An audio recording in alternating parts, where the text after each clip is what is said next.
जी माता जी। ओम नमो भगवते वासुदेवाय। ओम ओम नमो नमो भगवते भगवते वासुदेवाय। वासुदेवाय। ओम नमो भगवते वासुदेवाय।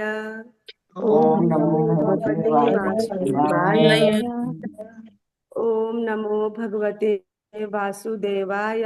ओम ओम नमो नमो भगवते भगवते वासुदेवाय। वासुदेवाय। नारायणं नमस्कृत्यं नारायणं नमः नमस्कृत्यं नरं चैव नरोत्तमं नरं नरं चैव चैव नरोत्तमम्। नरोत्तमं देवीं सरस्वती व्यासं देवीं देवीं सरस्वतीं व्यासं सरस्वतीं ततो जयमुदीरयेत्। ततो ततो जयमुदीरयेत्। जयमुदीरयेत्। नष्टप्राणेषु भद्रेषु नष्टप्रायेषु भद्रेषु नित्यं भागवत सेवया नित्यं भागवत नित्यं सेवया भगवद्गीतम् श्लोके भगवते श्लोके श्लोके भक्ति भवति नैष्ठिकी भक्तिर्भवति नैष्ठिकी नैष्ठिकी। कृष्णाय वासुदेवाय कृष्णाय वासुदेवाय देवकी नंदनाय च देवकी नंदनाय च नंद गोप कुमाराय नन्दगोपकुमाराय गोविंदाय नमो नमः। गोविन्दाय नमो गोविन्दाय नमो नमः। मूकं करोति वाचालम् मूकं मूकं करोति करोति वाचालं वाचालम् पङ्गुं लङ्घयते गिरिं वाङ्मयते गिरिं यत्कृपातमहं वन्दे यत्कृपातमहं वन्दे परमानन्दमाधवम्। परमानन्दमाधवम्। ॐ अज्ञानतिमिरान्धस्य ज्ञानाञ्जनशलाकया चक्षुरुन्मिलितं येन तस्मै श्रीगुरुवे नमः। श्रीचैतन्यमनोभीष्टं स्थापितं येन भूतले स्वयं रूपं कदा मह्यं ददाति शब्दान्तिकं। वन्देऽहं श्रीगुरुं श्रीयुतपत्कमलं श्रीगुरुन् वैष्णवाञ्च श्रीरूपं साग्रजातं सहगणरघुनाथान्वितं तं सजीवं साद्वैतं सावधूतं परिजनसहितं कृष्णचैतन्यदेवं श्रीराधाकृष्णपादान् सहगणललिता श्रीविशाखान्वितांश्च। हे कृष्ण करुणा सिंधु दीनबंधु जगतपते गोपेश गोपिका कांत राधा कांत नमस्तुते। तप्त कांचन गौरांगी राधे वृंदावनेश्वरी वृषभानुसुते देवी प्रणमामि हरिप्रिये। वाञ्छाकल्पतरुभ्यश्च कृपा सिन्धुभ्यैव च पतितानां पावनेभ्यो वैष्णवेभ्यो नमो नमः। नमः ओं विष्णुपादाय कृष्णपृष्ठाय भूतले श्रीमते भक्तिवेदांत स्वामिनिति नामिने नमस्ते सारस्वते देवगौरवाणी प्रचारिणे निर्विशेष शून्यवादी पासादेश तारिणे श्री कृष्ण चैतन्य प्रभु नित्यानंद श्री अद्वैत गदाधर श्रीवासादि गौर भक्त वृंद। हरे कृष्णा कृष्ण कृष्णा हरे हरे हरे राम राम राम राम हरे हरे। हरे कृष्णा माता जी, दंडवत प्रणाम माता जी। प्रभु जी दंडवत प्रणाम। हरे कृष्ण माता जी दंडवत प्रणाम। हरे कृष्ण हरे प्रभु जी कृष्णा। दंडवत प्रणाम। हरे कृष्णा प्रभु जी। हरे कृष्णा सभी को। थैंक यू आप सभी हरे को कृष्णा। हार्दिक अभिनंदन है आज के प्रातःकालीन जप सत्र में। पूनम माता जी का कल वेडिंग एनिवर्सरी थी और वो रामेश्वरम का दर्शन कर रही थी, तो उन्होंने कल का जपा नहीं कर पाई थी, तो इसलिए आज माता जी ने जपा किया। तो माता जी को हम लोग आज फिर से विश करते हैं उनके वेडिंग एनिवर्सरी पर। कृत्वादयां च जीवेषु दत्वा चाभयमात्ममान् मय्यात्मानं सह जगद्रक्षसीरात्मनि द्रक्ष्यस्यात्मनि चापि मां कृत्वादयां च जीवेषु दत्वा च हरे कृष्णा। तो हम सभी माता जी के लिए हरे कृष्ण महामंत्र का उच्चारण करते हैं।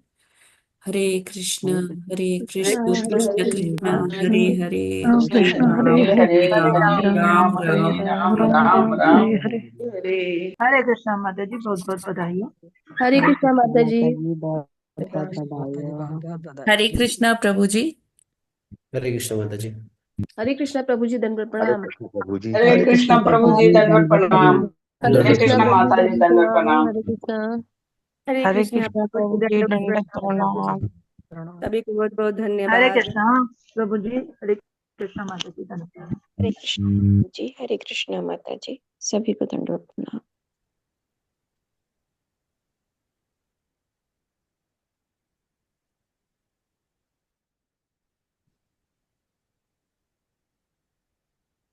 दो फरवरी, लॉस एंजलिस, 1968। क्लियोपात्रा, हमने ग्रीक इतिहास सुना है, यह अत्यंत सुंदर थी और उसने अनेक महान योद्धाओं को जीत लिया था। कई बार सुंदरता महानतम व्यक्तियों को भी जीत लेती है, किंतु इसका अर्थ यह नहीं कि सुंदरता भगवान को भी जीत सकती है। भगवान को भक्ति जीत सकती है। यदि आप भक्ति में उन्नत है तो आप भगवान को जीत सकते हैं, ठीक गोपियों की तरह। लेकिन गुरु शिल प्रभुपाद की जय। तो आप सभी का बहुत बहुत हार्दिक अभिनंदन और स्वागत है इस प्रातःकालीन जप सत्र में, जो नियमित रूप से स्वाति खरे माता जी के द्वारा संचालित है। और हम सभी स्वाति खरे माता जी का अनुग्रह प्रकट करना चाहिए कि माता जी जो है बहुत ही नियमित रूप से, नियमितता के साथ में भक्ति में अग्रसर होने के लिए जो सबसे बड़े गुण जिसकी आवश्यकता है, जो भगवान को आकर्षित करता है, वो नियमितता। भक्ति भी नियमित होनी चाहिए। भागवतम में कहा गया है, सा वै पुंसा परो धर्म यथोर भक्ति अधोक्षजे अहेतुकी अप्रतिहता यात्मा सुप्रसिद्धि। अहेतुकी यानी अकारण, और अप्रतिहता यानी बिना किसी रुकावट के, निर्बाध रूप से।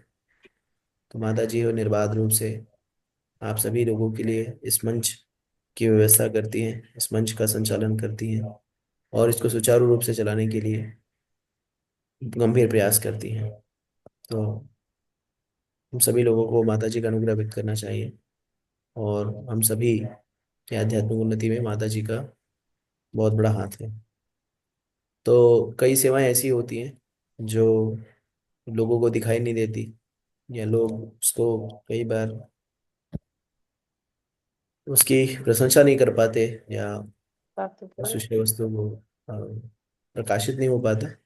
लेकिन एक चीज हमें समझना होगा कि इस भौतिक जगत में हो सकता है कोई हमारी सेवाओं को प्रकाशित करे या न करे, लेकिन परमात्मा जो हमारे हृदय में निवास करते हैं और जो कण कण में व्याप्त है इन सेवाओं को, और जरूर देखते हैं, समझते हैं, जानते हैं। और आध्यात्मिक उन्नति, हमारी आध्यात्मिक विकास, इसका एक मूलभूत रूप से प्रमाण होता है कि हम जो है भगवान हमारी सेवाओं को देख रहे हैं। तो आज का जो वक्तव्य है वो भी श्लोक उसी से संबंधित है कि भगवान को प्रसन्न करने के लिए, भगवान को बंधन में बांधने के लिए, जीतने के लिए, भगवान का एक नाम है अजीत, यानी भगवान पर कोई विजय प्राप्त नहीं कर सकता।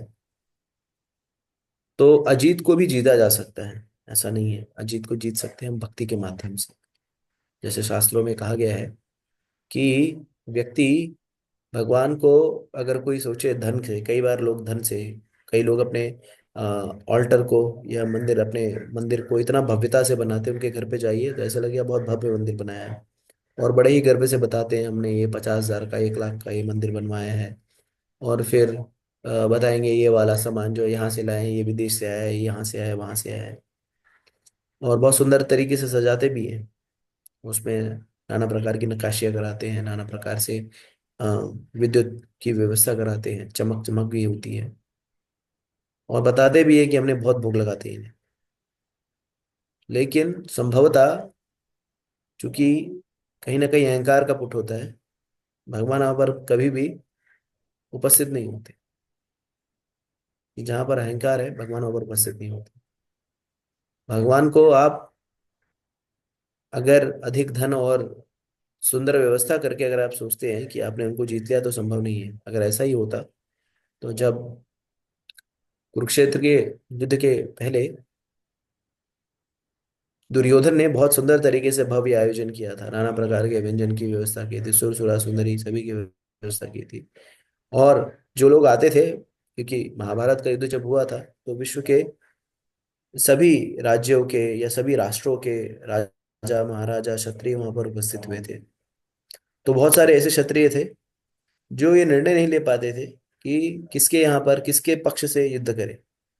तो लोग सोचते थे चलो कोई बात नहीं, वहां पहुंच के देख लेंगे। जैसे हम लोग कहीं जाते हैं और निवास की व्यवस्था नहीं होती, तो हम क्या कहते हैं, कोई बात नहीं, निवास और खाने की व्यवस्था, स्टेशन पहुंच जाएंगे, वहां पर पहुंच करके देख लेंगे। अनिर्णय की स्थिति में रहते हैं। और लेकिन जब वहां पे पहुंचते थे और दुर्योधन का भव्य आयोजन, इतनी बातें, सारे भोजन की व्यवस्था, जो चाहिए वो मिल रहा है, तो खा पी लेने के बाद व्यक्ति जो है अनुग्रहित हो जाता है। और वो कहता है कोई बात नहीं, इससे भी मेरा क्या लेना देना, उससे भी मेरा क्या लेना देना है, चलो कौरव पक्ष में ही हो जाते हैं। लेकिन भगवान कृष्ण वहां पर जाते हैं और दुर्योधन के द्वारा प्रस्तुत किए गए उस भव्य आयोजन को नकार देते हैं और विदुर के घर जाते हैं। और विदुर के घर जाते जब हैं, तो विदुरानी जो है, विदुर की पत्नी, भगवान को देख करके भाव विह्वल हो जाती हैं। और उनके पास देने के लिए कुछ नहीं, गरीब व्यक्ति हैं। कई बार ना, ये जो तथाकथित अमीरों के यहाँ हम जाते हैं ना, जाने योग्य नहीं होता, उनके यहाँ भी पानी पीने योग्य नहीं होता। क्यों पता है? इसलिए नहीं कि वो लोग हैं, लेकिन संभवतः 99% बार ये लोग जो है ना, ये अवैध धन होता है, बेईमानी का धन होता है। अब बताइए, कोई व्यक्ति है, उसकी तनख्वाह होगी 50,000 रुपये महीना। हाँ, वो 10 लाख 20 लाख 50 लाख खर्च करने की क्षमता कहाँ से आ रही है? जिसकी तनख्वाह 20,000 40,000 50,000 होती है ना, उसकी हालत इतनी खस्ता होती है ना, वो सोचता है किसी भी तरह से आए रिश्तेदारों को मेरा सम्मान बच जाए। लेकिन ये लोग बड़े बड़े आयोजन करते हैं। कहाँ से? अवैध धन से। और उस अवैध धन पर जो भी भोजन ग्रहण करता है, वो उनके पाप का भागीदार बन जाता है। तो बहुत बड़े नेताजी ने हमें बुलाया है, लोग बड़े बड़े लोगों के लिए, तथाकथित जो बड़े बड़े लोग होते हैं, चमक दमक वाले, उनके यहाँ जाने के लिए लालायित रहते हैं। हमारा एक सामान्य मित्र अगर हमें बुलाएगा तो संभवतः उसके घर पे नहीं जाएंगे, लेकिन अगर कोई प्रभावशाली व्यक्ति बताएगा तो दौड़ के कूदते हुए चले जाएंगे। लेकिन ये जान करके रखिए, क्योंकि अगर उसके पास अवैध धन है और आपने उसको भोजन किया, तो पाप के भागी बने। तो भगवान ने क्या किया? भगवान ने उनके जब विद्राणी के पास गए तो विद्राणी भावविह्वल हो गई, उन्हें समझ नहीं आ रहा था क्या करे। और उन्होंने उनको बैठने के लिए आसन दिया और कुछ तो लेकर के आए। ये शिष्टाचार होता है, जब हमारे यहाँ पर कोई अतिथि आए तो उसके लिए हमें भोजन की व्यवस्था करनी चाहिए, खान पान की व्यवस्था करनी चाहिए, कुछ देना चाहिए उसे। सूखे गिलास कभी पानी नहीं देना चाहिए। हम लोग आजकल पानी भी पूछते हैं कि हम इतने गरीब हो गए हैं कि हमारे पास पानी भी देने के लिए नहीं होता, पानी भी नहीं देते। लेकिन विद्राणी ने क्या शिष्टाचार का पालन क्या, दे खाने के लिए? तो उनके पास केले थे। और भगवान को देखकर कितना उनको आनंद आया, तो उन्होंने क्या किया, उन केले के छिलकों को, केले के गुदा को अपने पास रखा, फेंक दिया नीचे, और छिलका जो है भगवान को पकड़ा दिया। लेकिन भगवान ने क्या किया? भगवान ने उस केले के छिलकों को खा लिया। तो हमें समझना होगा कि भक्ति एकमात्र योग्यता है जो भगवान को आकर्षित करती है। भक्ति एकमात्र योग्यता है जिसे भगवान को जीता जा सकता है। आप देखिए, हम यहाँ पर भगवान को अजीत, हम कह रहे हैं ना भगवान अजीत है, लेकिन उस अजीत को ब्रज की गोपियों ने क्या किया? छाछ के ऊपर नाचना चाहा। तो ऐसा व्यक्ति जो दुनिया को नचा रहा है, हम लोग किसके लीलाओं में नाच रहे हैं यहाँ? भगवान के माध्यम से ही भगवान ने ऐसा प्रपंच रच दिया है कि हम उसमें नाच रहे हैं, यहाँ कूद रहे हैं, यहाँ से वहाँ छलांग लगाए, नाना प्रकार की योनियों में। और ऐसे व्यक्ति को, जिसको बड़े बड़े ब्राह्मण जब यज्ञ आहुतियां करती हैं बहुत सुंदर तरीके से, श्लोकों का उच्चारण करते हैं, घी इत्यादि डालते हैं, ऐसे लोग जो हैं भगवान को क्या नहीं कर पाते, भगवान को प्रकट नहीं कर पाते, भगवान का आह्वान करते, भगवान अपना भार ग्रहण करने नहीं आते। ऐसे ऐसे भगवान को गोपियों ने क्या किया, गोपियों ने उनको छाछ के ऊपर डांस करवाया, लड़की बना के खूब नचाया कि तुमको अगर छाछ चाहिए तो खूब नाचो, और खूब नचवाया भी। तो ये कैसे संभव हो पाया था? ये भक्ति के कारण से, पूर्ण रूप से समर्पण के कारण संभव हो पाया था, क्योंकि समर्पण के कारण ही भगवान जो है बंध जाते हैं। भगवान को सिर्फ प्रेम की आवश्यकता है।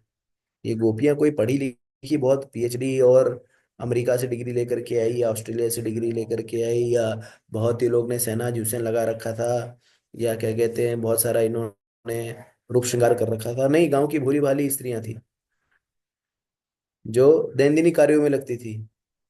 ऐसा नहीं कि बहुत नौकर चाकर थे, भैंस गाय धोती, उसको दोहन करती थी, झाड़ू पोछा करती थी, गोबर से लेप करती थी, और अस्त व्यस्त ही रहती थी, लेकिन भगवान के प्रति पूर्ण रूप से समर्पण था। भगवान के रूपी भगवान के लिए सब कुछ छोड़ने के लिए तैयार थे। इस कारण से भगवान ने उनकी जो भी कहा उसको उन्होंने किया। या नंद और यशोदा, नंद और यशोदा जो थे कोई बहुत बड़े संत महात्मा नहीं थे, या बहुत बड़े ज्ञानी तत्वदर्शी नहीं थे, ग्वाल थे, गाय गाय चराने वाले, बंजारों की तरह जीवन जीने वाले। कोई कहीं झगड़ा हो गया, वहां पे असुर आने लगे तो अपना सब बुरिया बिस्तर बांध के क्या कहते हैं अपना उस पे बैलगाड़ी पर लेकर के एक जगह से दूसरी जगह जाते थे। हाँ, लेकिन भगवान उनके जूतों को अपने सर पर रख के लेके आते थे। तो भक्ति एक ऐसा एक ऐसी विषय वस्तु है जो भगवान को क्या करती है, भगवान को अनुग्रहित कर देती है। हम लोग सोचते हैं ना कि कई लोग बोलते हैं भगवान को अनुग्रह नहीं है। भगवान सबसे बड़ा अनुग्रही है। भगवान को सबसे बड़ा अनुग्रह है इस जगत में। अनुग्रह अगर किसी को है तो भगवान को है। वो हमारे छोटे से छोटे कार्यों के लिए भी बड़े से बड़ा फल देते हैं। अगर आप कृष्ण लीला में देखें तो वो जो फल वितरण करने वाली जो स्त्री थी, और जब जैसे गांव में तो फल वल वितरण करने वाले ठेला वाला पे चले जाते हैं, शहरों में जो लोग रहते हैं वो ऑनलाइन माध्यम से मंगाते हैं, ये आ जाए वो आ जाए, और लोग लेके आ जाते हैं। लेकिन प्राय ग्रामीण प्रदेश में सब्जी वाले भी आ जाते हैं, सब्जी ले लो, 10 रुपया किलो गोभी, 2 रुपया किलो टमाटर। हाँ, तो इस तरह से वो फल वाली स्त्री जो थी, वो उसने कोई शास्त्र नहीं पढ़ा था, लेकिन भगवान को देख करके प्रेम उमड़ा, और उसके पास जो भी फल थे सब समर्पित कर दिया भगवान को। बदले में भगवान ने कुछ दाने जो गेहूं के दिए थे, और टोकरी लेकर के जाने लगी। टोकरी इतनी भारी हो गई, उठा ही नहीं उठा। तब उन्होंने देखा तो क्या था उसमें, उसमें सारे हीरे मोती जवाहरात इत्यादि थे। तो हमें समझना होगा कि सबसे महत्वपूर्ण ना भगवान हमारे ज्ञान से, जैसे मैं बहुत अभी बोल रहा हूँ तो ऐसा नहीं कि मैं बोल रहा हूँ बहुत इधर भाषा का बहुत ही उपयोग करके और भगवान मेरे पर बहुत प्रसन्न हो जाएंगे, वाह वाह बहुत बढ़िया, तुमने क्या विवेचना की, मैं बहुत प्रसन्न। ये भक्ति भगवान का आकर्षण प्राप्त करने के लिए ये कोई वो नहीं है। हाँ, या कोई बहुत धनवान है, बहुत दान दे रहा है, हाँ, वो मंदिर के लिए जमीन खरीद दिया, मंदिर निर्माण करवा दिया, तो उससे भगवान उसके ऊपर बहुत बहुत बढ़िया किया बेटा तुमने। या कोई बहुत ऐश्वर्यशाली हो, बहुत सुंदर हो, हाँ, बहुत सुंदर सुंदर वस्त्र पहनता हो, तो उससे भगवान आकर्षित नहीं। भगवान को आकर्षित करने के लिए भक्ति और समर्पण ही एक मात्र विषय वस्तु है। कुब्जा, हाँ, कोई बहुत सुंदर स्त्री नहीं थी, कुब्जा कुबड़ था उसको, हाँ, लेकिन भगवान ने जब उससे मांगा चंदन, तो उससे चंदन दे दिया समर्पण के, भगवान के रूप के प्रति आकर्षित हो गई थी। और वो चंदन जो कंस के लिए लेके जा रही थी उसने भगवान को समर्पित कर दिया, ये लो आपका ही है। भगवान ने क्या किया, थोड़ा सा चंदन दिया, उसको इतनी रूपवती स्त्री बना दिया कि पूरे विश्व में उससे बड़ा रूपवती स्त्री कोई नहीं रहा। और तो और पशु, गजेंद्र, गजेंद्र गजेंद्र कोई बहुत बड़ा वो नहीं था, पशु था, हाथी था, लेकिन उसने क्या किया, भक्ति से समर्पण किया, प्रेम से समर्पण किया। तो भगवान अपने गरुड़ पर बैठ करके आए उसका उद्धार करने के लिए। हनुमान, हनुमान क्या कोई उच्च कुल में उत्पन्न ब्राह्मण थे क्या? वेद पाठी ब्राह्मण थे, बहुत श्लोकों का मंत्रोच्चारण करते थे, वानर थे। और वानर कितने उच्छृंखल होते हैं, कोई उनको तमीज होती है? इधर से उधर बिना वजह कूदते रहते हैं। हाँ, ना उनको कोई तमीज, ना कोई उनको कोई शिष्टाचार। कूद रहे, नाच रहे, यहाँ से वहां, वहां से कूद रहे, यहाँ से कूद रहे, खिखी कर रहे हैं। हाँ, जहां मन कर रहा है वहीं कर रहे हैं।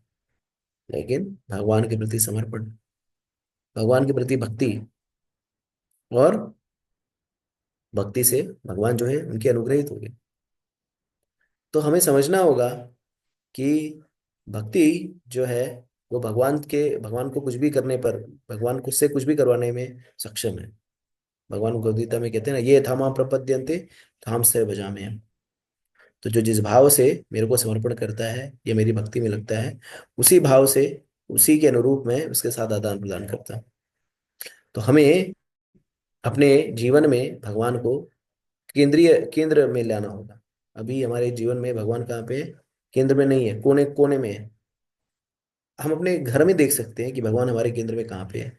तो प्राय लोगों के घरों में भगवान का मंदिर कहाँ होता है मालूम है? किचन में होता है।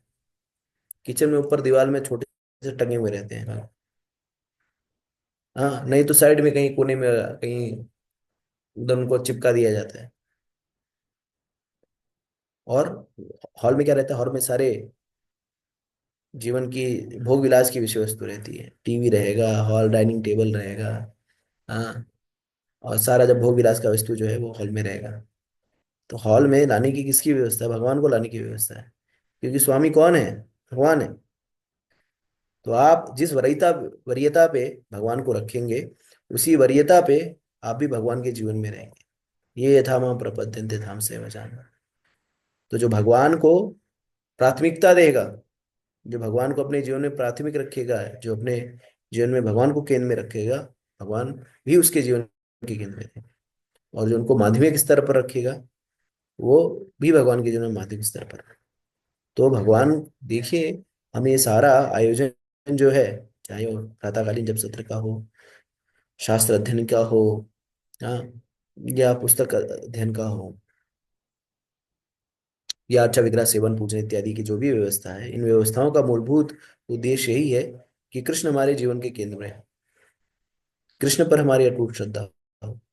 और जब कृष्ण पर अटूट श्रद्धा हो जाती है, तो जान लीजिए हमारा जीवन, हमारा प्रयास सार्थक हुआ।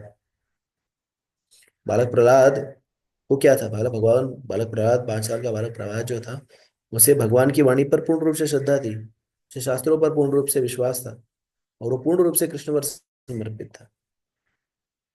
वो कभी भी अपनी शक्ति मान करके, मैं शक्तिशाली हूँ, मैं बुद्धिमान हूँ, मैं करने में सक्षम हूँ, इस तरह की इसकी मनोदशा नहीं थी। वो पूर्ण रूप से कृष्ण भावना भावित था, और कृष्ण की ही कृपा पर पूर्ण रूप से आश्रित था। और कितनी भी विपरीत परिस्थितियां आई जीवन में, वो कभी भी भक्ति के पद से च्युत नहीं हुआ। उसने ऐसा नहीं सोचा कि मैं भगवान का नाम जप कर रहा हूँ, मैं भगवान की सेवा कर रहा हूँ, तो भगवान मेरे साथ विशेष तरह का व्यवहार करना चाहिए। हम सभी का एक एक ही गलत मनोधारणा होती है कि हम नाम जप कर रहे हैं, प्रचार कार्य में लगे, तो हमारे जीवन में किसी प्रकार का कष्ट, क्लेश, कुंठा इत्यादि आ जाती है तो हम विचलित हो जाते हैं। संभवतः हम सोचते हैं, देखिए भगवान के लिए हम इतना कुछ कर रहे हैं, लेकिन भगवान हमारे जीवन में कष्ट दे रहे हैं। और ये सामान्य स्वभाव है। लेकिन प्रहलाद जैसे जो उन्नत भक्त होते हैं, मुक्त जीव होते हैं ना, वो झंझावते के मध्य में भी कृष्ण का शरण नहीं छोड़ते, कृष्ण की भक्ति के पद से च्युत नहीं होते। और इस कारण से भगवान उनके वाणी को सत्य करने के लिए उपस्थित होता है। सत्य विधातु विधातु का, तो सत्य, तो वैसे भगवान ने नरसिंह देव का अवतार लिया, तो अवतार वो कहीं से भी आ सकते थे, लेकिन खंबे से क्यों प्रकट हुए? खंबे से सिर्फ इसलिए प्रकट हुए क्योंकि प्रहलाद ने कह दिया था। भगवान कहते हैं, अहम भक्त पराधीन हूँ। वैसे तो यद्यपि मैं स्वतंत्र ईश्वर हूँ, लेकिन भक्त के पराधीन हूँ। और भक्त ने कह दिया कि खंबे में है। हिरण्यकशिपु ने क्या पूछा था? हिरण्यकशिपु ने ही पूछा था ना, इस खंबे में तुम्हारे भगवान है क्या? तो भगवान, आप सोचिए ना, भगवान को माँ के गर्भ से उत्पन्न होंगे या कहीं से उत्पन्न होंगे, खंबे से प्रकट हो रहे हैं, क्यों? कोई प्लानिंग नहीं की थी कि उन्होंने बहुत ही योजना बनाई थी, यार मैं खंबे से प्रकट हूँ, नहीं। क्योंकि प्रहलाद ने कह दिया कि हाँ, ये भगवान यहाँ पे भी है, और फिर उसकी वाणी को सत्य करने के लिए। यद्यपि भगवान कण में व्याप्त है, ठीक है, लेकिन हर कम्मे में नरसिम्ह है क्या? नहीं है। लेकिन चूंकि प्रहलाद ने कहा, इस कारण से भगवान ने क्या किया, भगवान उस कम्मे से प्रकट हो गए। तो कैसे संभव हो पाया?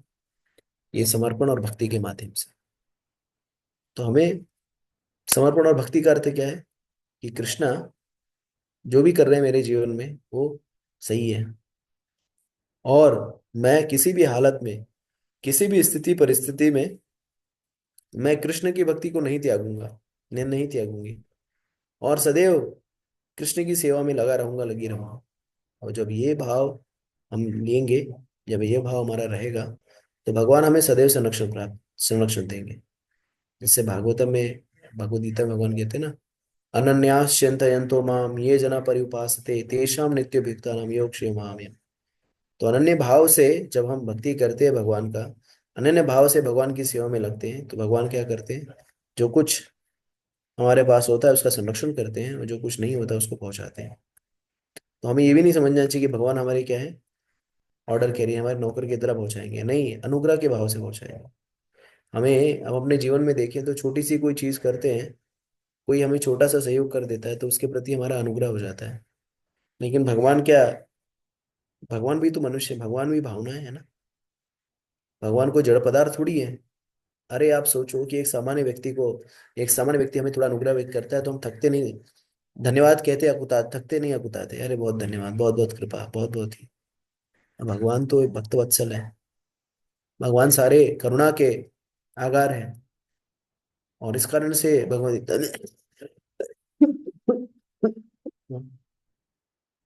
नेहा विक्रमो नाशो अस्ति प्रत्यपि न विद्यते स्वल्पमस्यापि धर्मस्य त्रायते महतु। भगवान की भक्ति में अगर थोड़ा सा भी प्रयास किया जाए तो भगवान क्या करते हैं, उस प्रयास को संज्ञान में लेते हैं, और उस थोड़े से प्रयास के लिए इतने अनुग्रहित हो जाते हैं कि हमें बड़े बड़े शत्रु और विपत्तियों से बचाते हैं। तो मेरा आप सभी से अनुरोध है, और खुद को भी मैं ये सदैव ये स्मरण कराता रहता हूँ, कि भगवान की सेवा, भगवान की भक्ति ये एकमात्र ऐसी विषय वस्तु है जिसमें भगवान जो है उनके ऊपर, उनके लिए किए गई सेवाओं को भूलते नहीं है। इतर जगत में लोग जो है ना, आप उनके लिए कुछ भी करिए वो स्मृत हो जाते हैं, लेकिन भगवान को सदैव स्मरण रहता है। तो हमें भगवान को केंद्र में रख करके अपने जीवन को जीना है। और भले ही देखिए, हमें भक्ति करने का अर्थ ये नहीं है कि हमें चीजों को त्यागना है, नहीं। जो भी कुछ, जिस किसी भी आश्रम में आप हैं, या जिस किसी भी दायित्व का निर्वहन कर रहे हैं, पारिवारिक दायित्वों का निर्वहन कर रहे हैं, परिवार में है, पति पत्नी का दायित्व है, बच्चे का, माँ बच्चे का दायित्व है, रिश्तेदारों का दायित्व है, इन सारे दायित्वों को निर्वहन करते हुए कृष्ण को केंद्र में रख करके कार्य करना चाहिए।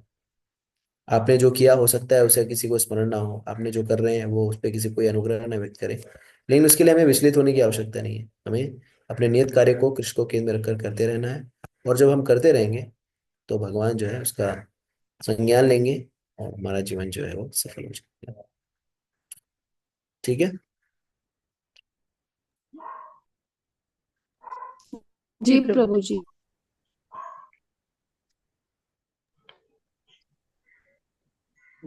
हरे कृष्ण प्रभु जी, बात तो सही है आपकी। आज हम जो भी भक्त बने, जो भी भगवान की वाणी बोल रहे हैं, वो सिर्फ स्वाति माता जी की वजह से ही है। हमको कुछ नहीं मालूम था।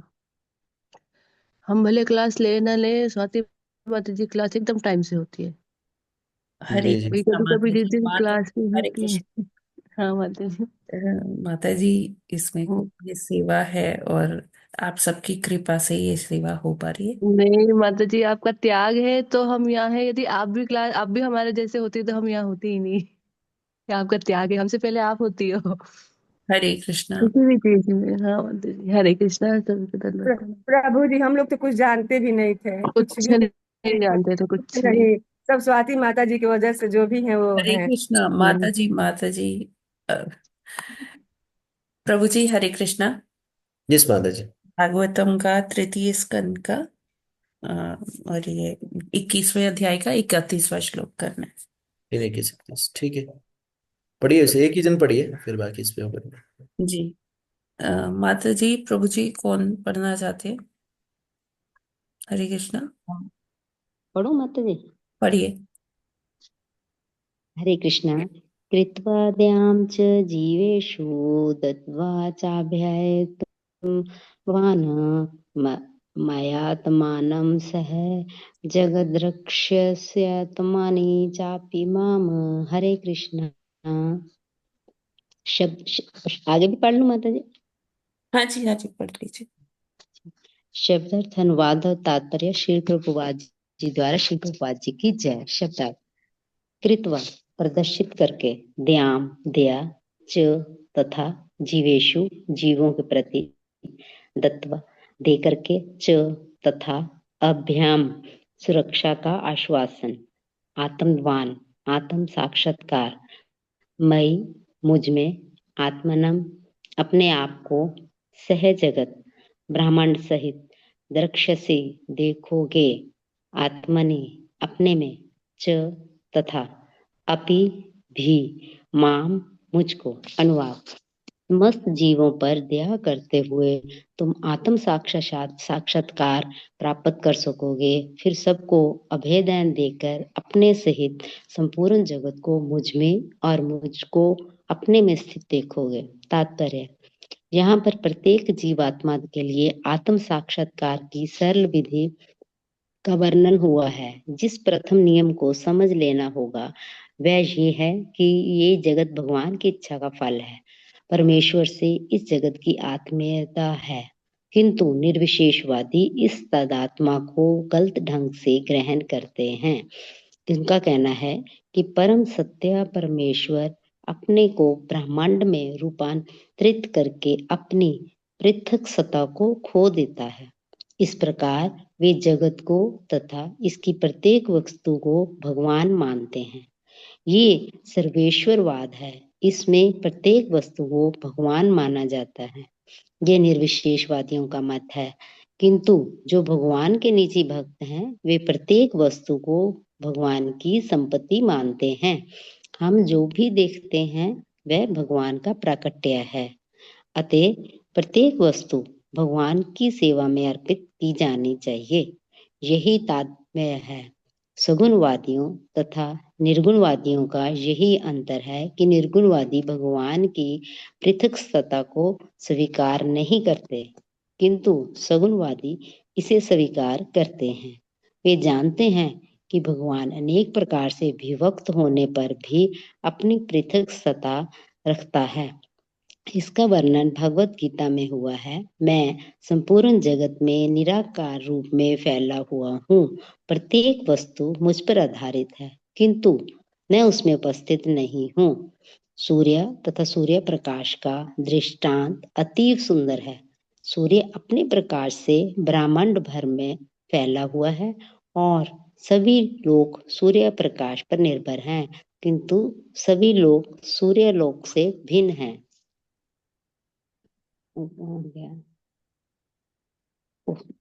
माता जी हट गया।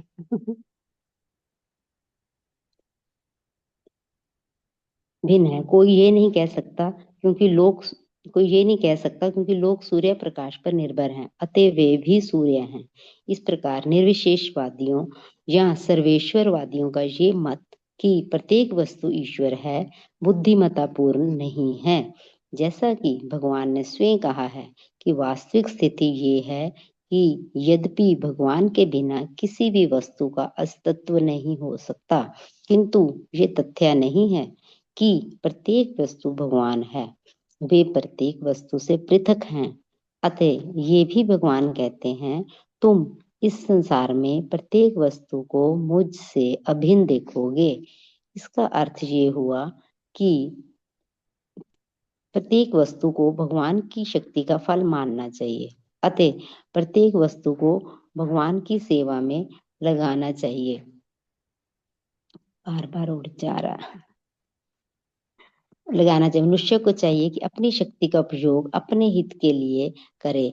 यही शक्ति की सार्थकता पूर्णता है। यदि कोई दयालु हो तो इस शक्ति का उपयोग वास्तविक आत्महित में किया जा सकता है। कृष्ण भावना भक्ति भावित मनुष्य सदैव भगवान का भगत और सदैव होता है। उसे इससे संतोष नहीं होता है कि वही एक भगत है, वरन वह अपनी भक्ति का ज्ञान प्रत्येक व्यक्ति में बांटने का प्रयत्न करता है। भगवान के ऐसे अनेक भक्त हैं जिनको इस प्रकार भक्ति ज्ञान वितरित करने में अनेक संकट उठाने पड़े। वह तो करना ही चाहिए। ये भी कहा गया है कि भगवान मेरा उड़ जा रहा है झट से। ये भी कहा गया कि भगवान के मंदिर में जाकर अत्यंत भक्तिपूर्वक पूजा करता है किंतु जो अन्यों पर दया नहीं करता या अन्य भक्तों का आदर नहीं करता वह तीसरी श्रेणी का भक्त है। दूसरी श्रेणी का भक्त वह है जो पतितों पर दया एवं करुणा प्रदर्शित करता है।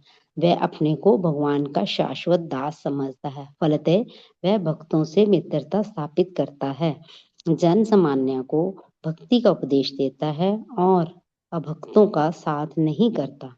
जब तक भगवान की भक्ति करते हुए गृहस्थ कोई जन सामान्य पर दया नहीं दिखाता वह तृतीय श्रेणी में का भक्त होता है।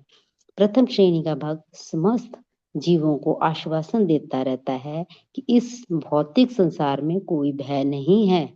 सभी लोग कृष्ण भक्ति करें और संसार के अज्ञान को जीतें।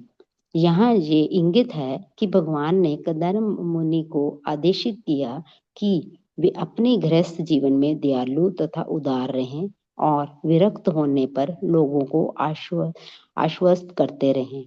सन्यासी इसी के लिए होता है कि लोगों को प्रकाश दे। उसे चाहिए कि लोगों को ज्ञान देने के लिए वह घर घर जाए।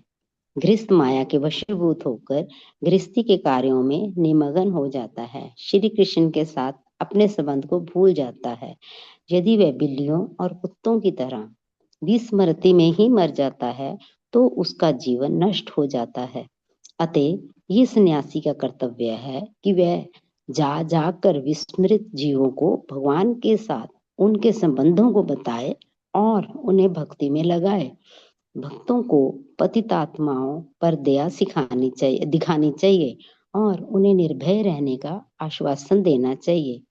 ज्यों ही कोई भक्त बन जाता है उसे विश्वास हो जाता है कि वह भगवान द्वारा रक्षित है। स्वयं भय भी भगवान से भयभीत रहता है। अतः भय इत्यादि से उसे क्या लेना देना। सामान्य जन को निर्भय बनाना सबसे पुण्य कार्य है। सन्यासी को चाहिए कि वह द्वार द्वार, गांव गांव, नगर नगर, देश देश तथा विश्व भर में जहां भी संभव हो सके जाए और गृहस्थों में कृष्ण भावना अमृत जगाए।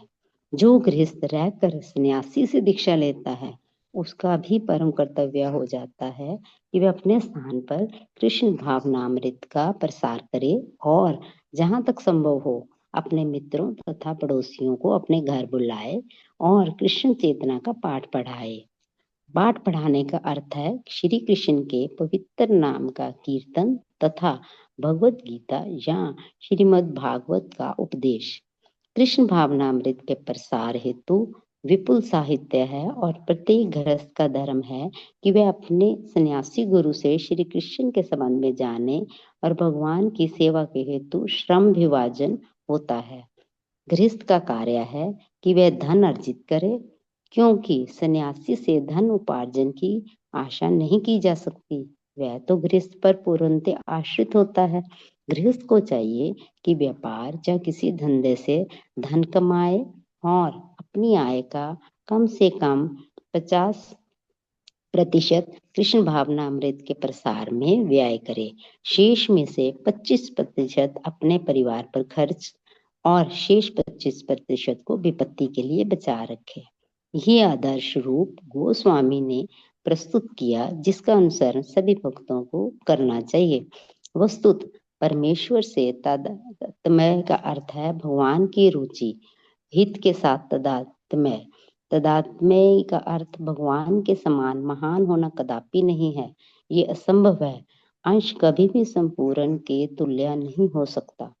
जीवात्मा तो सदैव शुद्ध अंश है, अतः उसके तादात्म्य का अर्थ होता है कि भगवान के हित में ही उसका भी हित है। भगवान चाहते हैं कि प्रत्येक जीवात्मा निरंतर उन्हीं का चिंतन करे, उनका भक्त बने और सदैव उनकी आराधना आराधना करें। भगवत गीता में इसका स्पष्ट लेख हुआ है। मन मना भव मद भक्त, श्री कृष्ण की इच्छा है कि सभी उनका ही चिंतन करें और उन्हीं को सवैध नमस्कार करें। यही भगवान की इच्छा है और भक्त को इसी की पूर्ति करनी होती है। चूंकि भगवान अनंत हैं, अतः उनकी इच्छा भी असीम है, इसमें कोई बंधन नहीं है। इसलिए भक्त की सेवा भी असीम है। दिव्य लोक में भगवान तथा दास के बीच असीम स्पर्धा है। भगवान चाहते हैं उनकी असीम इच्छाएं पूर्ण हो और भक्त भी उनके नेट और भक्त भी उनकी असीम इच्छाओं को पूरा करने के लिए सेवा करता रहता है। भगवान तथा उसके भक्त के हित में अपार सामंजस्य यानी कि एक रूपता है। हरे कृष्णा। दंडवत प्रणाम प्रभु जी। हरे कृष्णा। बहुत बहुत धन्यवाद माता जी, बहुत ही विस्तार से प्रभुपाद ने इसमें तात्पर्य लिखा हुआ है। तो ये जो संवाद हो रहा है, ये संवाद भगवान और कर्दम मुनि के मध्य में हो रहा है। और जैसा कि आप सभी लोग अवगत हैं, कर्दम मुनि जो है वो गृहस्थ आश्रम में प्रवेश करने हेतु भगवान की तपस्या कर रहे हैं और भगवान से एक सुंदर सुयोग्य स्त्री जो उनकी भार्या बने, इसकी उसका अनुरोध कर रहे हैं। और इसी क्रम में हम यहाँ पर इस श्लोक पर पहुंचे हैं। यहाँ पे कह रहे हैं, कृत्वम दयं च जीवेषु दत्वा च भायात्मवान् मयात्मना स जगद राक्षसी आत्मनि चापि माम। समस्त जीवों पर दया करते हुए तुम आत्म साक्षात्कार प्राप्त कर सकोगे, फिर सबको अभय दान देकर अपने से संपूर्ण जगत को मुझमें और मुझमें अपने मुंह स्थित देखोगे। तो यहाँ पर सभी जीवों पर दया करते हुए, ये इसके पहले के कुछ श्लोक थे और यहाँ पर इस श्लोक में हम पहुंचे। तो सभी जीवों पर दया करना ये साधु का सर्वप्रथम लक्षण होता है। जैसे कपिल देव भगवान अपनी माता विभूति को आगे प्रसंग बताएंगे कि कैसे भगवान को सरलता से प्रसन्न किया जा सकता है। उसमें कहते हैं, दयाया सर्वभूतेषु संतुष्टा येन केन वा सर्वेन्द्रियोपशांताय च तुष्टे वसु जनार्दन। तो दयाया सर्वभूतेषु, अगर हम सभी जीवों पर दया करते हैं, सभी जीवों पर दया करने का अर्थ क्या है? सभी जीवों पर दया करने का अर्थ है कि किसी के प्रति हिंसा ना करें, किसी को भी कष्ट ना पहुंचाए। सिर्फ हमें समझना होगा कि हमें दूसरे व्यक्ति के साथ वो व्यवहार नहीं करना चाहता जो करना चाहिए, जो व्यवहार हम अपने साथ नहीं होने देना चाहते हैं। हमें बहुत ही सजग रहना चाहिए, हमें बहुत ही संवेदनशील रहना चाहिए कि हम कैसी ऐसी कोई भी कार्य ना करें कि जिससे कोई व्यक्ति जो है वो दुखी हो जाए।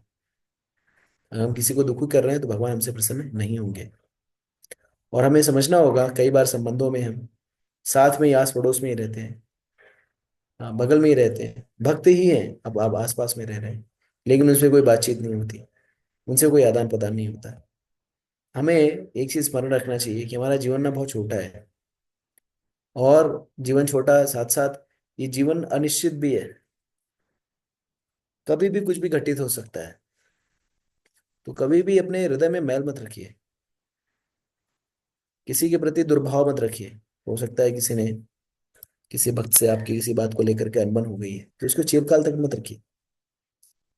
संबंधों को इस स्तर पर नहीं ले जाइए कि बातचीत बंद हो जाए।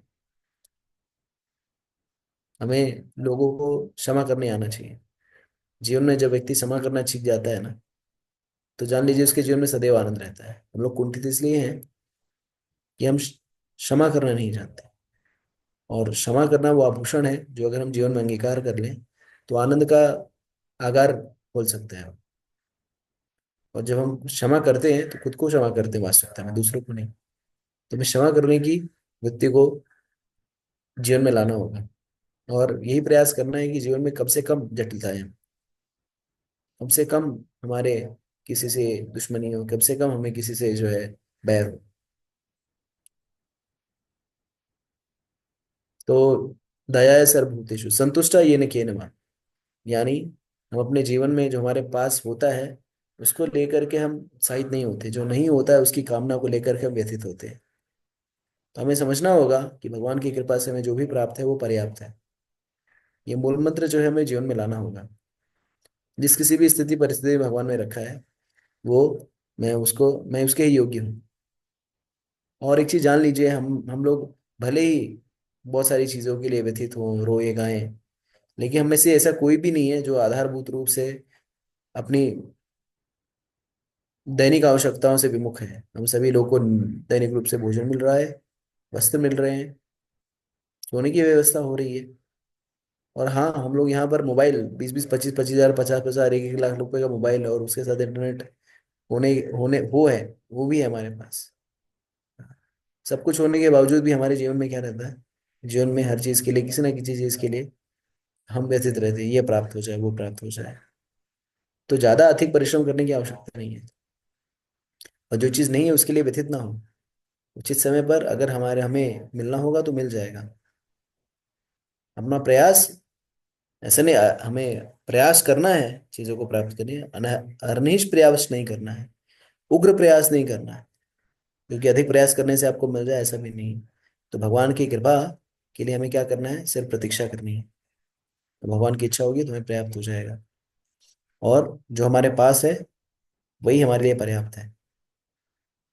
फिर संतुष्टा ये कहना सर्व इंद्रिय शांताय छ, और सारी इंद्रियों को क्या करना है? नियंत्रित रखना है। जो कुछ है उसमें संतुष्ट होना, जो मिल गया वो पर्याप्त है, जो सुन लिया वो पर्याप्त है, हाँ, जो देख लिया वो ठीक है। सब चीज में नियंत्रित रहना है। सबसे बड़ा नियंत्रण अपनी सीमा को जानना है। लोग आजकल अनियंत्रित हैं, तभी तो इतनी सारी विषमता फैल रखी है, इतने सारे अनाचार हो रहे हैं, अनैतिक संबंध लोग कर रहे हैं। क्यों? क्योंकि संतुष्टि नहीं है उनके पास, जो है उससे उनको आनंद नहीं आ रहा है, बाहर की चीजों में आनंद लेने का प्रयास कर रहा है। कभी भी संभव नहीं है। लेकिन भक्त, अगर कोई भी जीव दूसरों पर दया करे, हाँ, येन केन प्रकार संतुष्ट रहे, इंद्रियों पर नियंत्रण रखे, बस इतना करने मात्र से भगवान जो है तुष्टितो असु जनार्दना, भगवान कृष्ण जो है इससे ही प्रसन्न हो जाते हैं। तो हमें, और यही व्यक्ति जो है भक्ति के मार्ग का अनुशीलन भी कर सकता है, क्योंकि जो जो नियंत्रित नहीं है आहार विहार व्यवहार में, वो कभी भक्ति के मार्ग का अनुशीलन नहीं कर सकता।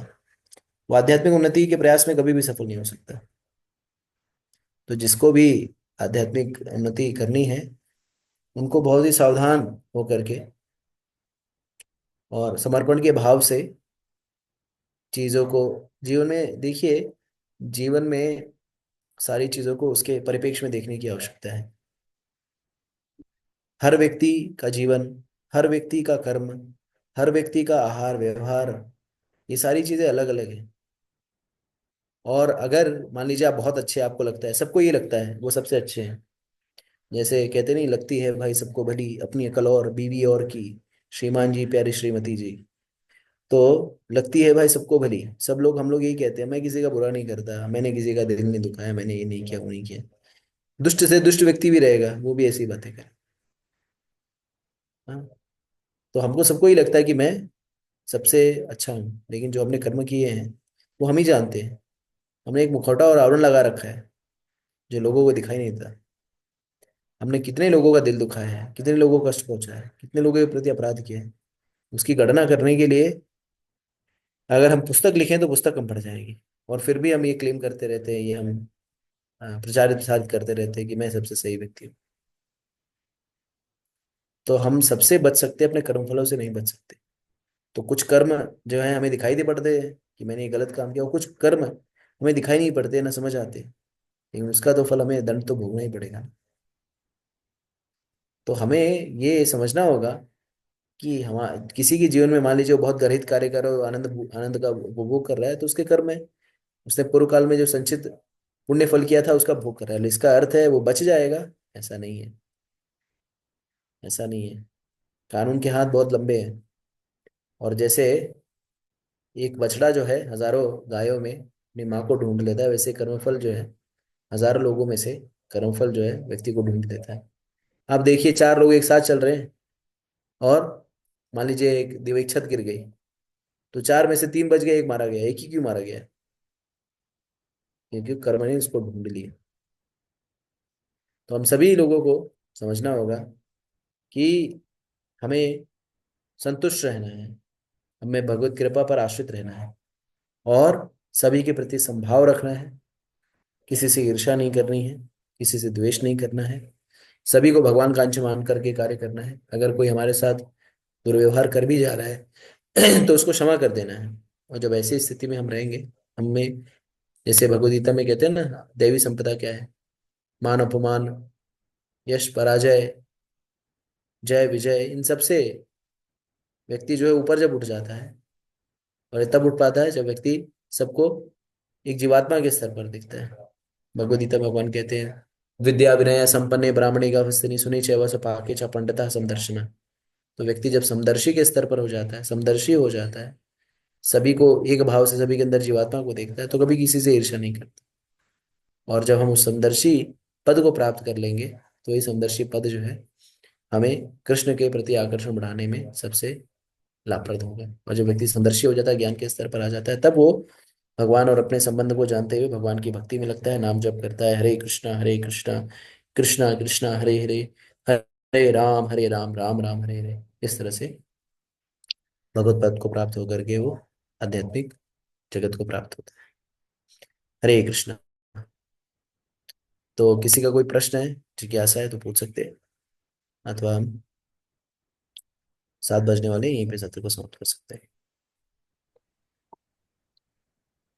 हरे कृष्णा प्रभु जी, बहुत सुंदर तात्पर्य था प्रभु जी, इसमें तो सब कुछ आ ही गया है, सारा चीजें। जी, थैंक यू प्रभु जी, दंडवत प्रणाम। प्रणाम। हरे कृष्ण प्रभु जी। आजकल के युग में जो है नाम जप ही भक्ति का मार्ग बताया गया है, क्योंकि भगवान नाम के रूप में है, यही शुद्ध भक्ति है, कृष्ण का नाम लेना।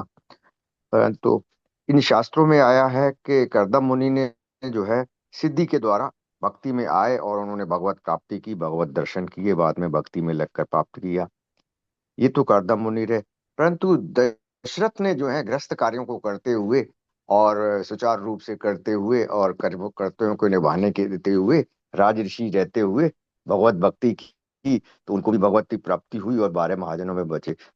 तो अल्टीमेटली सुपीरियोरिटी या रीडिंग क्या है? शुद्ध भक्ति जो आजकल रिकमेंडेड है, नाम भक्ति है, और सिद्ध भक्ति जो कि पूर्व में करते थे लोग, या तीसरी दशरथ जी की गृहस्थ कार्य में व्यस्त रहते हुए गृहस्थ कार्यों वाली क्या भक्ति कम नहीं हो पाती है शुद्ध भक्ति से? हरे कृष्ण। बात गृहस्थ वानप्रस्थ और संन्यास की नहीं है, बात जो है कृष्ण चेतना की है। आपकी मन जो है अगर भगवत चेतना में है, तो गृहस्थ कार्य का अर्थ नहीं है कि उसी में घुसा रहे 70 70 साल, 80 साल, 90 साल का हो जाए और घर गृहस्थी 70 80 साल और 90 साल पे गृहस्थी नहीं होती। वो सिर्फ हमारा हमारा सिर्फ ना भौतिक आकर्षण होता है। तो हमें चाहिए कि हम अपने जीवन में एक स्तर पर आ जाएं, तो अपने अपने जो तथाकथित नए जो ये गृहस्थी वाली जो दायित्व है, उसको अपने पुत्रों पुत्रियों इत्यादि को सुपुर्द कर दें और अधिक समय जो है भक्ति का अनुशीलन करें। हम कभी भी 70 साल 75 साल, इसलिए 4 वर्ण और 4 आश्रम की व्यवस्था की गई है। तो जब जब आप उस स्तर पर आ जाएं, जब किसी के बच्चे काबिल हैं, बच्चे संभाल रहे हैं सब कुछ, तो हमें उनके दायित्वों में घुसने की आवश्यकता नहीं है। हमें अपना भजन करना चाहिए, हमारे पास धन है, उसे भगवान की सेवा में लगाना चाहिए, बस यही है। आप, अगर आप कोई व्यक्ति है और वो दिन भर गृहस्थी के कार्य में लगा है, कृष्ण का विस्मरण कर रखा है, तो उसका कोई लाभ नहीं। हाँ, अगर कोई 25 वर्ष का व्यक्ति है, वो 30 वर्ष का व्यक्ति है, तो उसको गृहस्थी के दायित्व का निर्वहन करना है। लेकिन अगर कोई रिटायर हो गया है, सरकार ने भी उसको सरकारी रूप से कह दिया कि आप जो है आप सेवानिवृत्त हो गए हैं, और फिर भी वो घर की जिम्मेदारियों में फंसा पड़ा हुआ है, और वो भजन नहीं कर पा रहा है, वो नाम जप नहीं कर पा रहा है, वो अध्ययन नहीं कर पा रहा है, तो फिर कोई अर्थ नहीं है। मूलभूत रूप से हमें निष्क्रिय नहीं होना है, सक्रिय रहना है, लेकिन चेतना को अधिक से अधिक कृष्ण की ओर उन्मुख करना है। तो ऐसा नहीं है कि व्यक्ति जो है सदैव भजन में भी लगा रहेगा, दायित्वों को निर्वहन करना है, लेकिन अगर जिम्मेदारियां अगर हो चुकी हैं, बच्चे अगर काबिल हैं, तो दे दीजिए उनको जिम्मेदारी, और उसके बाद अधिक समय जो है कृष्ण भक्ति का अनुशीलन करने में लगाइए। नहीं तो दाल का भाव क्या है, आटे का भाव क्या है, रोटी कैसे आएगी, अच्छा इन्वेस्टमेंट करना है, वो पैसा लगाना है, यहाँ पे ये करना है, वहाँ पे करना है। एक बार सेवानिवृत्त होने के बाद हमारा हमारा वो चिंतन नहीं होना चाहिए। हमारा चिंतन ये होना चाहिए कि वहाँ किस धाम को दर्शन करने जा सकता हूँ, कहाँ पे साधु से भेंट कर सकता हूँ, किस तरह से नाम जप करता है। ये गृहस्थी का दायित्व है। अब हम लोग बात करें, अब हम लोग 30-35 साल के हम लोग बात करें गृहस्थी की, ठीक है। लेकिन अगर कोई 70 साल का है, 60 साल का है, 65 साल का है, बच्चे बड़े हैं, देश विदेश में हैं, सब कुछ संभाल रहे हैं, और फिर वो कहें कि मैं तो गृहस्थी के दायित्व में बंधा हूँ, इसके लिए मैं नाम जप नहीं कर पा रहा हूँ या अध्ययन नहीं कर पा रहा हूँ, तो फिर ये क्या है कि एक तर्क को लेकर के अपने आप को छुपाना, अपनी कमजोरियों को या अपने अपने दायित्वों से, जो मूलभूत रूप से दायित्व है, कृष्ण भक्ति का अनुशीलन न करने का जो दायित्व है, उससे अपनों को बचा करके रखना, ये होता है। ठीक है। तो हम सभी के लोगों को चाहिए, मैं तो बार बार यही कहता हूँ कि आपके दायित्व हो गए हैं, आपके बच्चे बड़े हो गए हैं, आपका सब कुछ सब सही है, आपको दैनिक रूप से धनोपार्जन करने के लिए, दैनिक आवश्यकताओं के लिए धनोपार्जन करने के लिए पेंशन इत्यादि आ रही है, तो आप जो है जिम्मेदारी चाबी सुपुर्द कर दीजिए, दे दीजिए अपने बच्चों को मालिकाना हक। अब आपने जीवन जी लिया, उनके लिए जो बनाना था वो बना दिया, आप बना के कुछ नहीं कर पाएंगे, आप अपना समय बनाइए। और जो नहीं बनाते परेशान रहते, फिर जाते हैं, फिर जन्म लेते हैं, फिर कुत्ता बिल्ली चूहा कॉकरोच लेते रहते हैं, क्या दिक्कत है, करते रहो, बनते रहो। हमें एक चीज ध्यान रखना है कि हमारा लक्ष्य क्या है, और जो आपका लक्ष्य होगा वही आपको प्राप्त होगा। तो अगर हम गंभीर नहीं है ना, तो फिर कुछ नहीं है। देखिए इस जगत में ना कोई काम आने वाला है नहीं, हमारे कर्मफल ही हमारे साथ जाने वाले हैं, हमारा नाम जप ही हमारे साथ जाने वाला है। दायित्व है उसका निर्वहन कर दिया, हमने पढ़ा लिखा दिया, उनको नौकरी पे लगवा दिया, अब उनका जरूरत नहीं, उनके बच्चों के बच्चों को हम सेट कर दें, उनके पोतों को सेट कर दें, पोतियों को सेट कर दें। हाँ पोता पोती है, उनके प्रति स्नेह होगा, हाँ उनकी जिम्मेदारियां हैं, उनको देखिए, लेकिन ये नहीं कि सिर्फ दिन भर उसी में घुसे रहिए। अपने लिए भी समय निकालिए कि आप कम से कम इतना तो काम कर लें कि 16 माला जप कर लें, इतना तो काम कर लें कि भागवतम का श्रवण कर लें, इतना तो काम कर ले कि भगवान की आरती पूजा कर ले, जिन जीवन भर नहीं आरती पूजा की हमने, जीवन भर निकल गया धन कमाने में या ऐशो आराम मारने में, लेकिन अब तो समय मिला है, अब तो समय कुछ उठ करके मंगल आरती कर लें, या मान लीजिए 8 ही बजे उठ रहे हैं तो आरती कर लें, पूरी आरती कर लें, शाम को तुलसी की पूजा कर लें, हाँ थोड़ा सा शास्त्र पढ़ लें, भगवान को भोग लगा दें, ये तो कार्य कर लें। ये भी नहीं कर रहे हैं, फिर जीवन व्यर्थ है, पशु जीवन है। ठीक है। हाँ, हरे कृष्ण प्रभु जी। ठीक है, और किसी को कोई प्रश्न है? हरे कृष्ण प्रभु जी, दंडवत प्रणाम। प्रणाम प्रणाम माता जी। प्रभु जी, जैसे अगर कोई घर के मेंबर पर्याप्त समय भी है और सब कुछ है, फिर भी नहीं इस दिशा में जा रहे हैं, तो अगर हम उसमें जाप कर रहे हैं जोर जोर से, तो उसका प्रभाव पड़ेगा उन पर, घर के मेंबर्स पर? क्या होता है ना, अंग्रेजी में कहावत है, old dogs can not be taught new tricks. ठीक है। जो वृत्ति जिसकी हो जाती है, उस वृत्ति से छूट पाना बहुत ही कठिन होता है। भगवान की बहुत ही ऐसी कृपा हो, साधु का संग हो, शरणागति का भाव हो, तब जाकर के भक्ति जो है अंकुरित होती है। क्योंकि व्यक्ति को कभी नहीं लगता कि मैं बूढ़ा हो रहा हूं, मैं बूढ़ा हूं, कभी नहीं लगता, क्योंकि मन तो सदैव जवान रहता है ना। मैं तो अभी फिट हूँ, जितने लोगों से पूछिए, मैं अभी भी एकदम सही चंगा हूँ। तो हमें किसी के लिए प्रभाव किसी को प्रभावित करने की आवश्यकता नहीं है। हमारे जोर जोर से जप करने से उनके अंदर प्रभाव पड़ेगा ऐसा नहीं है, नहीं होगा, जब तक आंतरिक रूप से वो चीजें नहीं आएंगी। तो कहने का अर्थ है उनको प्रसाद दीजिए। ठीक है। और हमें ये भी समझना है, कोई करे ना करे, हमें करना है। कोई नहीं कर रहा है छोड़ दीजिए उसको, हमको खुद को करना है। हम सभी लोग की यात्रा अकेले ही है, शमशान भूमि में हम लोग ना सब अकेले ही जाने वाले हैं। यमराज के या जो हमारा जो निर्णय होगा उसमें अकेले ही हमारे कर्मफलों के निर्णय होंगे। एक व्यक्ति चोरी करता है, डकैती डालता है, लाखों करोड़ों का संपत्ति लेके आता है, उसका भोग जो करते हैं ना, वो लोगों को दंड नहीं मिलता।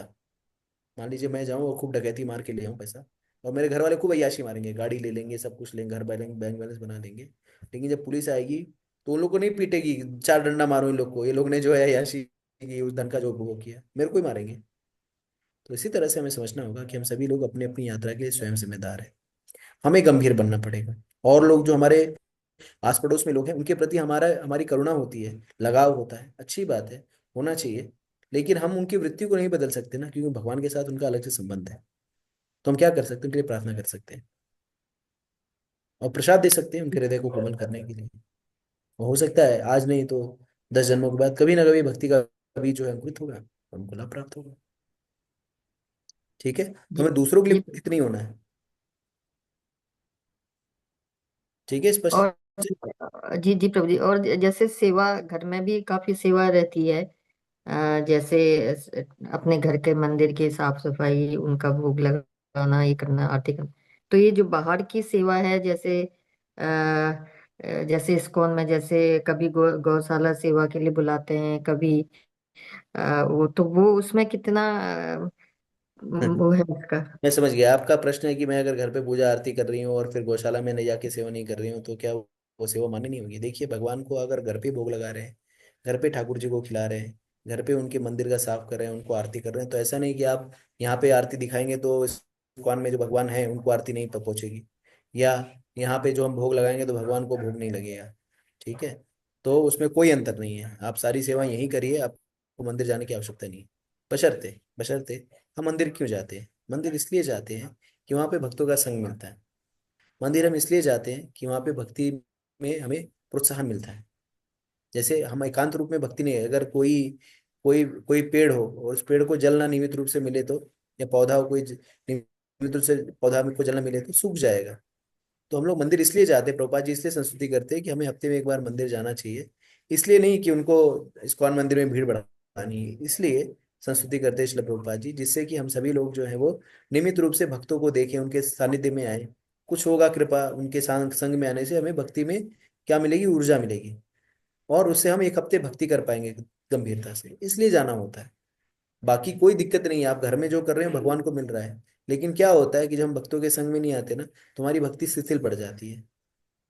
जैसे जैसे कोरोना का टीका लगाया था जिससे कोरोना जो है हम पे और असर न करे, उसी तरह से धीमे माया का जो जंजाल है ना, ये पूरे हफ्ते भर रहता है, हरदम सदैव रहता है। तो हमें हर हफ्ते में एक बार जाके टीका लगा लेना चाहिए, भगवान का दर्शन कर लेना चाहिए मंदिर में। वहां पे क्योंकि देखिए, पढ़ाई तो कहीं भी कर सकते हैं ना, लोग विद्यालय क्यों जाते हैं? विद्यालय ही जाते हैं अनुशासन के लिए, एक वातावरण के लिए। तो उसी तरह से भक्ति हम कहीं भी कर सकते हैं, लेकिन भक्तों के संग में जाते हैं तो उससे क्या होता है, हमें आनंद मिलता है। हो सके कोई हमें देखे ना, कोई हमारा जो है यश कीर्ति गायन ना करे, या हमें ठीक से ना बात करे, लेकिन हमारा जो संबंध है वो भगवान के साथ में। ठीक है, तो इसलिए हमें संभवतः हो सके तो जाना चाहिए, जाएं, दर्शन करें, विग्रह का दर्शन करें, प्रसाद दें, थोड़ी बहुत अगर सेवा कर पाने में सक्षम है तो करें, नहीं तो आप घर में जो कर रहे हैं वहां पे कर रहे हैं, इसमें कोई अंतर नहीं है। जी प्रभु ठीक जी। है, जी प्रभु जी, थैंक यू प्रभु जी। हरे कृष्ण। जी प्रभु जी, भगवान की सेवा तो कहीं भी रह करके की जा सकती है। तो आखिर में सेवा सेवा ही है, किसी भी प्रकार से, और बस उनकी भक्ति में लगे रहना, वो कहीं भी किया जा सकता है ना। जी, कहीं भी किया जा सकता है। ठीक है, तो ठीक है, तो आप जैसे स्वाति खरे माता जी, आपने वो अनाउंस किया था क्या, वो क्या प्रभु इनिशिएशन जी? वाला? क्या? इनिशिएशन वाला अनाउंस किया था क्या भक्तों को? हाँ हाँ, यस प्रभु जी। तो आप आप में एक से बार। बहुत काफी भक्त जो हैं वो दीक्षा के लिए योग्य हैं, जो 4 नियम पालन कर रहे हैं, 16 माला का जप कर रहे हैं, और चाय कॉफी लहसुन प्याज इत्यादि नहीं खा रहे हैं। तो तो हम, क्योंकि ये जो सारा आयोजन है, स्वाति खरी माता जी इतनी गंभीरता से आप लोग की सेवा में निरत रहती है, तो आध्यात्मिक रूप से उन्नति करना ये एक स्वाभाविक सी प्रक्रिया है, जिसमें हम भक्तों को भक्ति के अगले स्तर पर ले जाने के लिए प्रयासरत होते हैं। तो दीक्षा उसमें एक महत्वपूर्ण स्थान होता है। तो जो लोग भी योगी हों, जो लोग भी दीक्षा लेने के इच्छुक हों, तो हमारे गुरुजन हैं, वो इस ब्रह्म मत गौड़ीय संप्रदाय से भक्तों को जोड़ने के लिए तैयार हैं। तो जैसे हमारे भक्ति आश्रय वैष्णव स्वामी महाराज जो हैं, वो अ, दीक्षा देने वाले हैं। तो और वो अप्रैल में अयोध्या भी आएंगे, स्वाति खरे माता जी, आपको बताना चाहता हूँ, 15 अप्रैल से 17 अप्रैल। हरि तो बोल। अयोध्या के जो भक्त हैं वो हम महाराज से वहाँ पे तो वेट करा सकते हैं। और रायपुर में हमारे भक्ति सिद्धार्थ स्वामी महाराज जो है परम पूज्य, बसंत पंचमी के बाद गौर पूर्णिमा पे वो दीक्षा का उनका कार्यक्रम है। और हमारे परम पूज्य लोकनाथ स्वामी महाराज जो है वो आषाढ़ी एकादशी पर पंढरपुर में दीक्षा देंगे। तो तीनों गुरुजन हैं, तो अगर कोई इच्छुक हो और दीक्षा लेना चाहता हो या परंपरा से जुड़ना चाहता हो तो स्वाति खरे माता जी से संपर्क कर सकता है। और ये दीक्षा जो है एक सिर्फ एक शुरुआत होती है। वास्तविकता में भगवान के धाम जाने के लिए दीक्षा की आवश्यकता नहीं है, लेकिन फिर भी दीक्षा भगवान परंपरा से जुड़ने की आवश्यकता होती है, जिससे हम गुरु परंपरा से जुड़ पाए और गुरु परंपरा की कृपा को भी प्राप्त कर पाए। तो इस तरह से आप लोग जो है स्वाति खरे माता जी से बात कर सकते हैं और फिर हम लोग आगे इस पे बढ़ सकते हैं।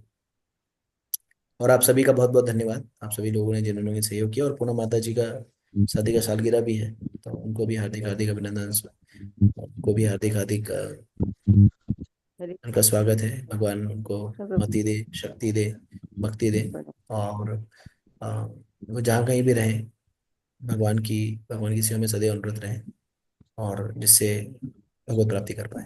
हरे कृष्ण। हरे कृष्णा प्रभु जी, धन्यवाद। स्वाति माता हरे जी को कृष्णा प्रभु प्रभु जी जी, आगे। धन्यवाद। हरे कृष्णा प्रभु जी, दंडवत हरे प्रणाम। कृष्णा प्रभु जी, दंडवत कृष्ण प्रणाम। माता जी, हरे कृष्ण। सभी को दंडवत हरे प्रणाम। हरे कृष्णा कृष्णा कृष्ण। प्रभु जी, दंडवत प्रणाम। हरे हरे कृष्णा कृष्ण प्रभु प्रभु जी, जी, दंडवत प्रणाम। हरे प्रणाम। कृष्णा माता जी, दंडवत प्रणाम। सभी को हरे दंडवत हरे कृष्ण प्रणाम। प्रभु कृष्ण जी, प्रभु जी दंडवत प्रणाम। हरे कृष्णा माता जी प्रभु जी। हरे हरे कृष्णा। कृष्णा माता जी। कृष्णा प्रभु जी, हरे हरे कृष्णा कृष्णा माता माता जी जी, दंडवत प्रणाम। सभी भक्तों को दंडवत प्रणाम। हरे कृष्ण हरे माता जी। कृष्णा माता जी, दंडवत प्रणाम। थैंक हरे कृष्णा सभी प्रेमियों को भक्तों प्रणाम। यू। ग्रंथराज श्रीमद् भागवतम की जय। जगत गुरु श्रील प्रभुपाद की जय। जी जय आचार्य हरिदास ठाकुर की जय। जय अनंत कोटि वैष्णव भक्त वृंद की जय। जय। वांछा कल्पतरुभ्यश्च कृपा सिंधुभ्यैव च पतितानां पावनेभ्यो वैष्णवेभ्यो नमो नमः।